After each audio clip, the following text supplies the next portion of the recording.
You know, everybody has a different temperament and personality, and it's something that has to be developed, you know, over a period of time.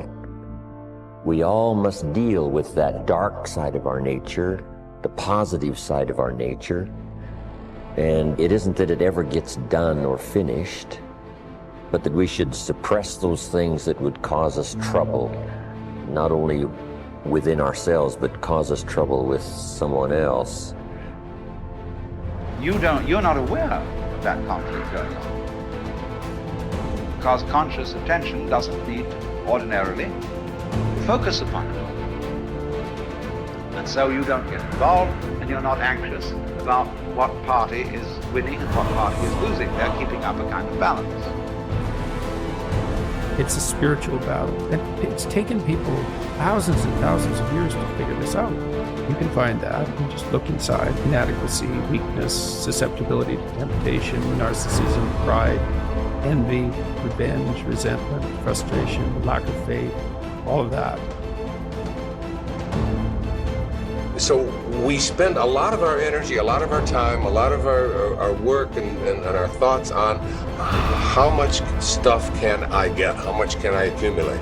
And the problem that comes up with this is that if you believe that you are what you have, if you really believe that, so we have a,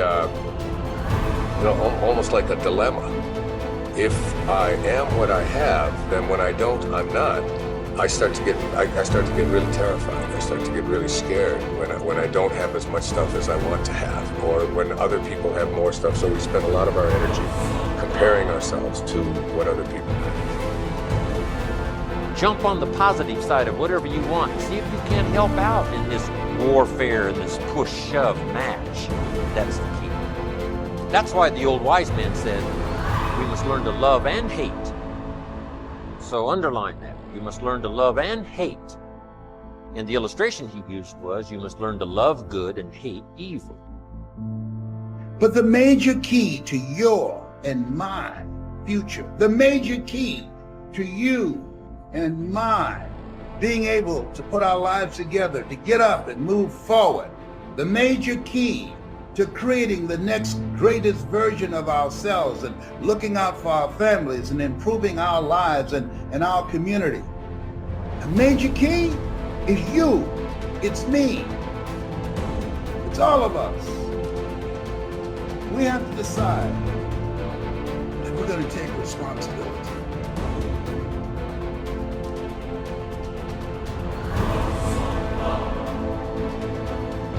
So, what are the opportunities today?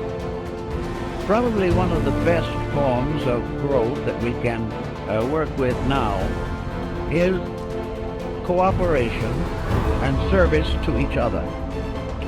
The individual finds perhaps the greatest basic joy that there is in the human composition when he brings joy or releases joy through other persons. One of the simplest things we can do is to plan a program of helpfulness, a program of not thinking about ourselves, but earning the respect, admiration, confidence, and affection of other people. It is something to look back quietly upon a good deed that has brought security to another. And this type of backward looking is probably the most cheerful as possible. So service to others. If you do not know what to do, help someone in desperate trouble.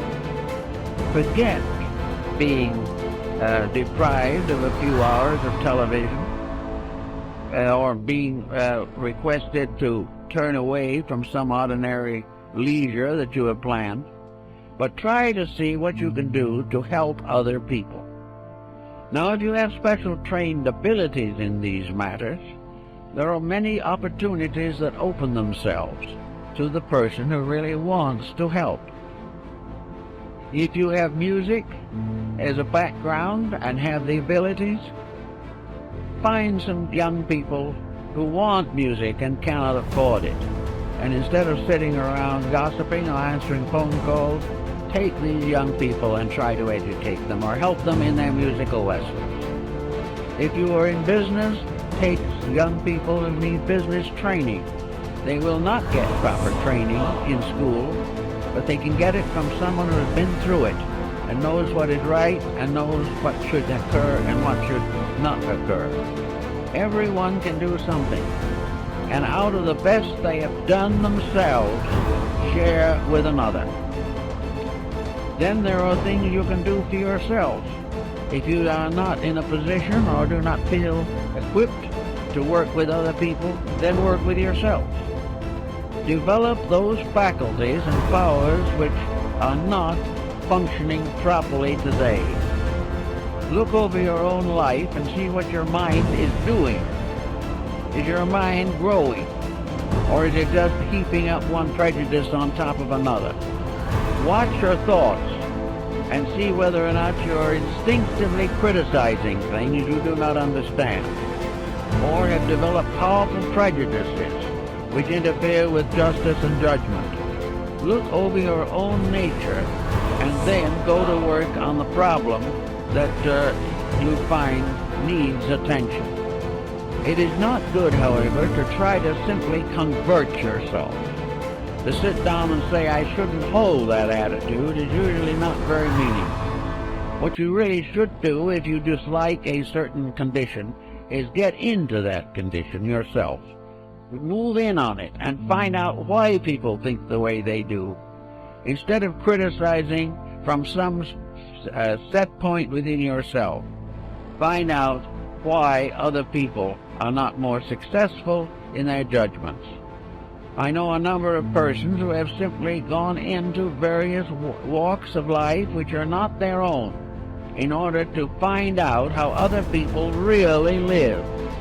And it is almost certainly an eye-opener. If you do not wish to go through all this, it then is the best attitude you can have is to believe firmly that every individual is doing the best he can for what he is. And it is always important to try to estimate what he is and help him to become better.